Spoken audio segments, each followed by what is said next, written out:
சித்தர் பூமியாய் சிவலயம் காட்டும் அண்ணாமலையே போற்றி. சிவ ஓம் நம சிவாய. பக்தர் நெஞ்சினை சிவமயமாக்கும் சிவபெருமானே போற்றி. ஹர ஓம் நம சிவாய.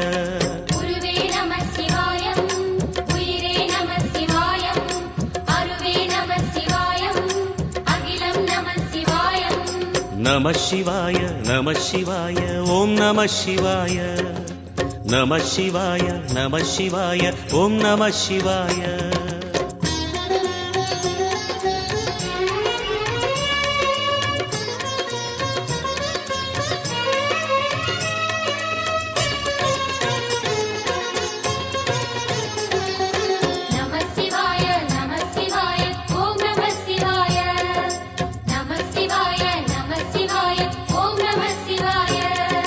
அன்னை உமைக்கு இடமாய் உடலில்